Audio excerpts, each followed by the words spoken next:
हाय friends, welcome back. तो friends, अभी का न्यूज है, Chinese spy arrested by BSF from West Bengal's Malda district.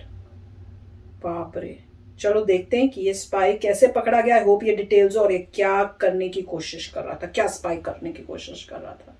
तो वीडियो शुरू करते हैं, पर वीडियो शुरू करने से पहले अगर आप चैनल पर नए हो और आपने अभी तक सब्सक्राइब नहीं किया तो जल्दी से पहले सब्सक्राइब के बटन और बेल आइकन को क्लिक कर लो ताकि आपको हमारे सारे न्यू वीडियोस के नोटिफिकेशन मिल जाए जैसे हम अपलोड करें। अगर आपको वीडियो पसंद आता है please like and share. And हमारा दूसरा चैनल, ट्विटर, इंस्टाग्राम अकाउंट सबके डिटेल्स है डिस्क्रिप्शन बॉक्स में, उनको भी सब्सक्राइब और फॉलो कर लेना। चलिए शुरू करते हैं। नमस्कार दोस्तों, आपको पता होगा पाकिस्तान और बांग्लादेश के साथ जो बॉर्डर लगता है उसकी सुरक्षा की जिम्मेदारी बीएसएफ के पास है, बॉर्डर सिक्योरिटी फोर्स।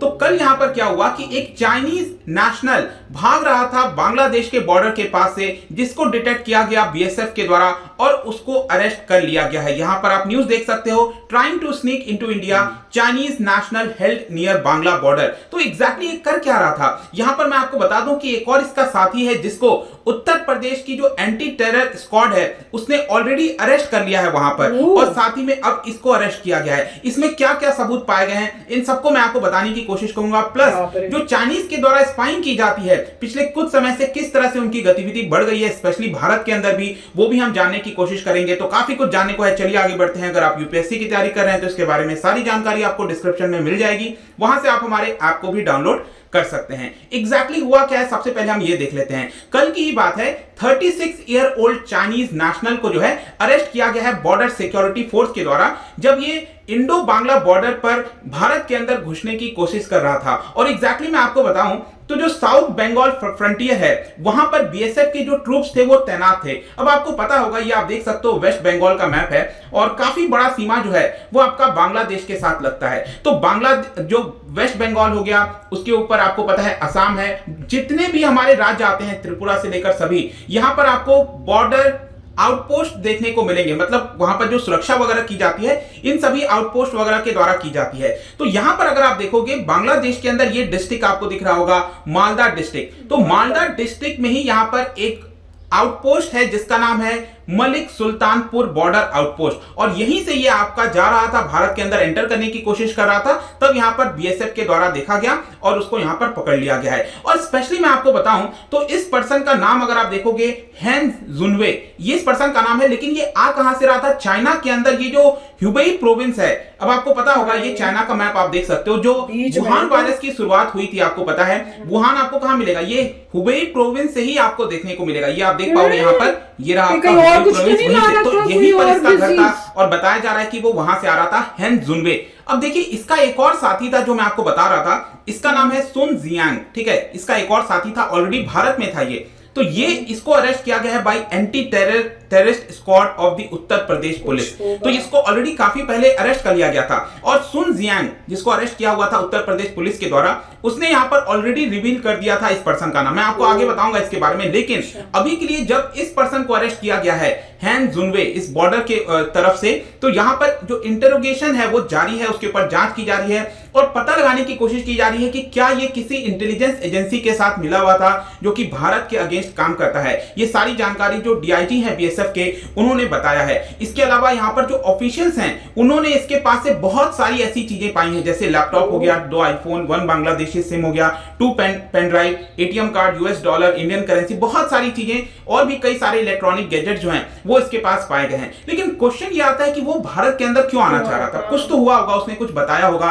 तो अभी के लिए देखिए बताया जा रहा है कि वो एक होटल ओन करता है। जी हाँ, भारत के अंदर गुरुग्राम में जो एनसीआर है, दिल्ली एनसीआर, होटल ओन करता है जिसका नाम है स्टार स्प्रिंग होटल। और इसकी वजह से ये भारत में पहले कई बार आ रखा है। 2010 से बताया जाता है कि ये 4 बार भारत में आया है, गया है। और सबसे पहले 2010 में हैदराबाद में, उसके बाद दिल्ली, गुरुग्राम, ये कई जगह देखने को मिलेगा। अब देखिएगा जो चाइनीज स्पाई वगैरह होते हैं, अगेन स्पाइंग करने का मतलब है कि चीजों को घुमाते रहो। यहां पर काफी लंबे समय से अपना बिजनेस वगैरह लगाने की कोशिश करते हैं। अगर आपने वो मूवी देखी हो नेटफ्लिक्स पे, एक बहुत ही अच्छा जो पूरा द स्पाई करके, ठीक है, उसमें भी आप देखोगे तो यहां पर बिजनेस मोटिव रखा जाता है ज्यादातर और स्पाइंग करने की कोशिश की जाती है। तो यहां पर अगर इस पर्सन का देखो तो ये भी एक तरह का होटल चलाता है, उसके कई सारे जो वर्कर हैं उस होटल में वो भी चाइनीज हैं, कुछ इंडियंस को भी इन्होंने हायर कर रखा है। अब देखिए यहाँ पर फर्दर कुछ चीजें बताई गई हैं बीएसएफ ऑफिशियल्स के द्वारा। उन्होंने ये कहा कि ये हुबेई गया हुआ था, अपने होम टाउन गया था, और इसका जो बिजनेस पार्टनर है जो उत्तर प्रदेश पुलिस के द्वारा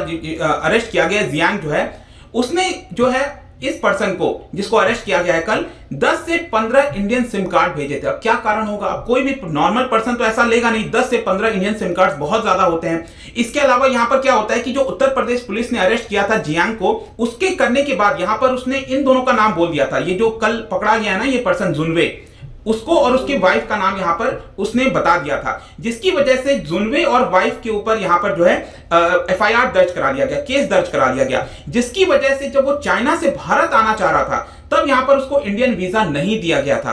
अब इसी की वजह से बताया जा रहा है कि मोस्ट प्रोबेबली वो जो वीजा है वो नेपाल और बांग्लादेश से निकालने की कोशिश किया होगा और फिर बांग्लादेश के थ्रू वो भारत के अंदर इलीगल तरीके से एंटर कर रहा होगा। देखिए इस तरह से जो तार हैं वो आपको देखने को मिलेंगे। मतलब कोई नॉर्मल पर्सन तो आएगा नहीं, ऑब्वियस सी बात है। आप खुद सोचो, अगर सपोज आपको किसी देश में जाना है और आपको वीजा नहीं दिया जा रहा है तो क्या आप इलीगल तरीके से, गलत तरीके से आप घुसने की कोशिश करोगे? नॉर्मल पर्सन तो करेगा नहीं। क्या इसका मोटिव था वो तो देखना पड़ेगा। यहां पर बताया जा रहा है कि इन्वेस्टिगेशन जारी रहेगी, उसके जो लैपटॉप्स वगैरह हैं उसको स्कैन किया जा रहा है, देखने की कोशिश की जा रही है, और स्पेशली जब इसको कल पकड़ने की कोशिश की गई बीएसएफ के द्वारा, ये भागने लग गया था, तब यहां पर इसको कॉट किया गया है। अब लेट्स सी कि आगे किस तरह से चीजें आती हैं। लेकिन यहां पर इंपॉर्टेंट बात यह है कि चाइना के द्वारा लगातार स्पाइंग के जो केसेस हैं वो बढ़ते जा रहे हैं। 2020 की बात है, ज्यादा पहले नहीं, यहां पर तीन लोगों को पकड़ा गया था जिसमें एक चाइनीज भी था।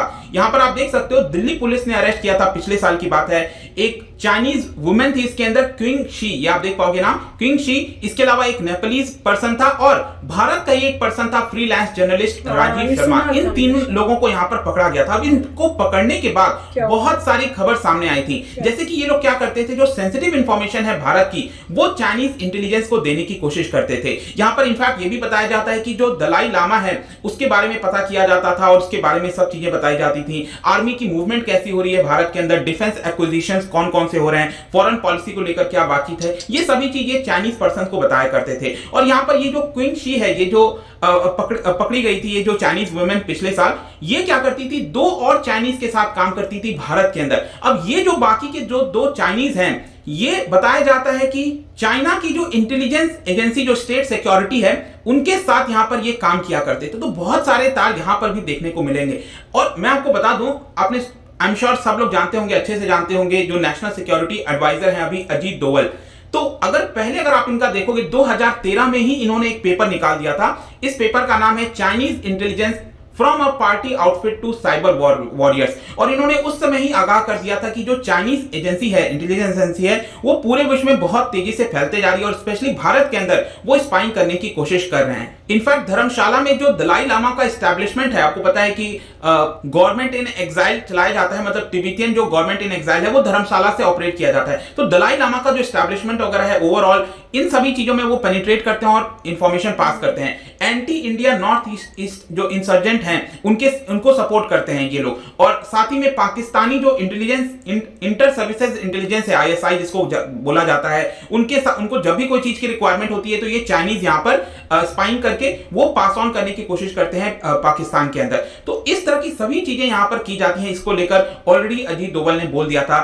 और वी नेवर नो कि किस प्रकार से स्पाइंग वगैरह भारत में किया जा रहा होगा, ये पर्सन का क्या मोटिव था। तो ये तो आगे चीजें पता चलेगी। अभी तो क्या है कि ये सस्पेक्ट है, लेकिन आपको पता है कि भारत सरकार के द्वारा कई सारे जो एप्स वगैरह हैं उसको भी बैन किया गया है। अब ये सारी चीजें एक साथ काम करती हैं, स्पेशली वावे जो कैमरास वगैरह होते हैं, जो 5G इक्विपमेंट वगैरह की बात कर रही है, इसीलिए ज्यादातर आप देश में देखोगे तो यहां पर इसको बैन करने की बात कही जा रही है। कल ही आपने देखा, कल मैंने एक वीडियो बनाया था जहां पर चाइनीज गैंग को अरेस्ट किया गया है दिल्ली पुलिस के द्वारा, जिसके तार डायरेक्टली चाइना में जाकर जुड़ते हैं। 5 लाख से ज्यादा इंडियंस को चीट किया गया। अब कल मैंने जब ये वीडियो बनाया, आपके इतने सारे मैसेजेस आए, पता चला कि शायद ये 5 लाख नहीं 50 लाख हो सकता है। मतलब इतने ज्यादा लोगों को यहाँ पर बेवकूफ बनाया गया है। यहाँ पर इन्वेस्टमेंट के लिए बोला जाता है और डबल पैसा दिया जाएगा, ऐसा कहा जाता है। तो ये पूरा वीडियो था दोस्तों, जहां पर एक पर्सन को अभी अरेस्ट किया गया है। लेट्स सी कि आगे किस तरह से चीजें टर्न आउट होती हैं।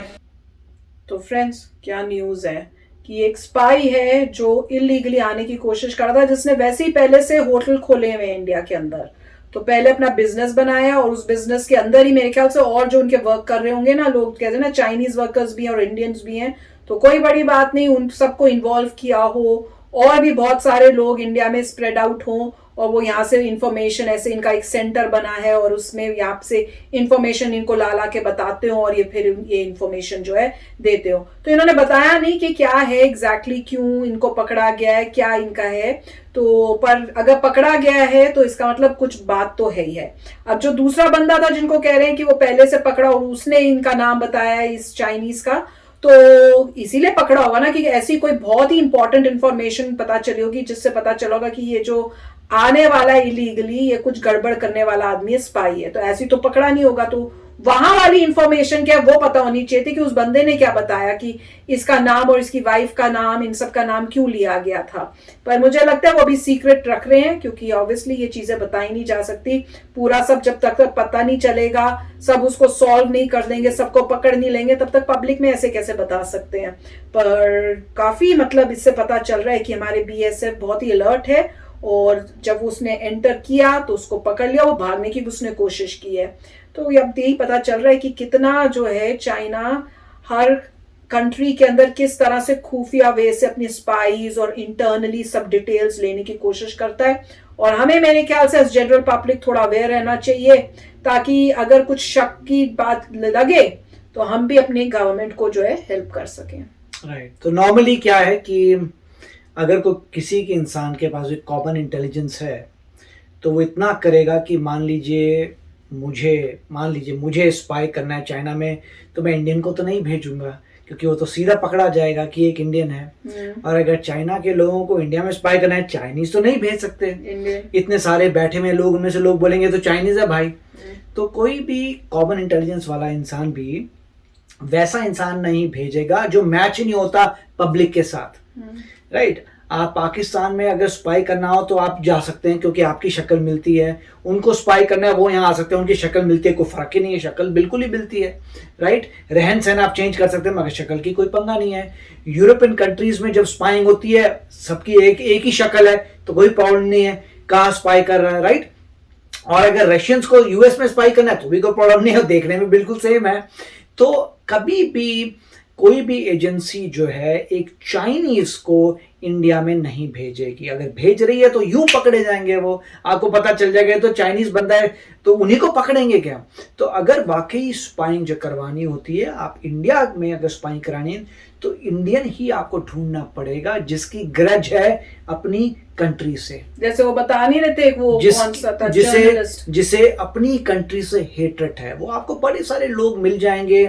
मान लीजिए कहीं पर भी पुलिस किसी पे ब्रुटैलिटी करती है तो वो अगेंस्ट हो जाता है पुलिस के, वो एक बंदे हैं। जैसे एग्जांपल कश्मीर में भी बहुत सारे लोग हो सकते हैं जो एंटी गवर्नमेंट है, जहां पर भी एंटी गवर्नमेंट लोग हैं वो लोग जो है उनको रिक्रूट किया जाता है स्पाई करने के लिए, पता ना चले, सबसे घुल मिल गए तो वैसे स्पाई। पर उनको रिक्रूट करने के लिए भी तो उन्हें किसी को भेजना पड़ेगा। वो बाहर से होती हैं चीजें।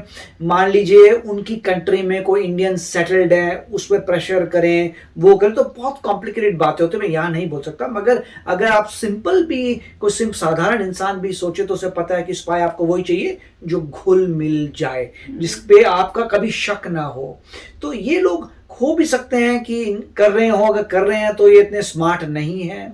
नॉर्मली एजेंसीज बहुत स्मार्ट होती हैं। और किसी का अपना होटल भी हो सकता है कि उसने यहाँ पे आया, होटल खोल दिया, बिजनेस के लिए होटल चल रहा है, अब वहां फंस गया, वीजा रिजेक्ट हो गया, जो भी प्रॉब्लम्स आई, या फिर सिंपल क्राइम कि आ गया, होटल खोल दिया मगर क्राइम कर रहे हैं, सिम कार्ड की चोरी हो रही है, कुछ भी हो सकता है। कई लोग क्राइम करते हैं या पैसा स्कैम करते हैं, मतलब वो स्पाई वाली बात अलग है, वो है कि आप इंफॉर्मेशन चोरी करके गवर्नमेंट को देना। दूसरा है कि अब हैं बुरे इंसान, आपका काम लोगों का पैसा लूटना है, वो दूसरी बात है कि लोगों को चीट कर लिया, आपने चीट करके पैसा फटाफट अपनी कंट्री भेज दिया, अपनी फैमिली को भेज दिया, वो चीटर्स हैं, वो थीफ हैं, वो जगह जगह जाके चोरियां कर रहे हैं, वो बात एक है। दूसरे हैं जो सीक्रेट्स कंट्री की ले रहे हैं, उसके लिए वो बहुत हाई लेवल गेम है। और अगर ऐसे लोग पकड़े भी जाते हैं वो न्यूज में नहीं आएंगे क्योंकि उनकी रॉ ऐसा तो नहीं है बताएगी देखो भी हमने स्पाई पकड़ लिया, अब हम उसको पहले बता दें, ढिंडोरा पीट दें उसको कि तुम्हारा स्पाई पकड़ा गया है, नहीं ना। तो ये सब जो एक्चुअल स्पाई है उसकी कभी न्यूज लीक नहीं होती, वो रॉ अपना कार्रवाई करेगा, वहां से सीक्रेट निकालेगा, जो करना करेगा। पब्लिक डोमेन में वही आ रहे हैं जो चोर हैं, जो चीट हैं, चोर्स हैं, जिन्होंने लूटा है। तो मेरा ये सोचना है, मगर ये सिंपल सी बात है, अगर कोई लॉजिक लगाए कि आपको कैसे एग्जीक्यूट करना है। तो आप बताइए, आपके क्या थॉट है? चलो, ये तो टाइम ही बताएगा अब ये स्पाई हैं कि चीटर हैं कि क्या कोई और स्टोरी है। तो चलो फ्रेंड्स, चलते हैं, मिलेंगे नेक्स्ट वीडियो में बहुत ही जल्द। Till then take care and bye bye. तो अगर आप मेरे इस चैनल पे नए हो तो जल्दी से सब्सक्राइब के बटन को हिट करो और बेल आइकन को क्लिक करो, ताकि आपको मेरा जब नया वीडियो मैं लगाऊं आपको उसके बारे में जल्दी से पता चल जाए।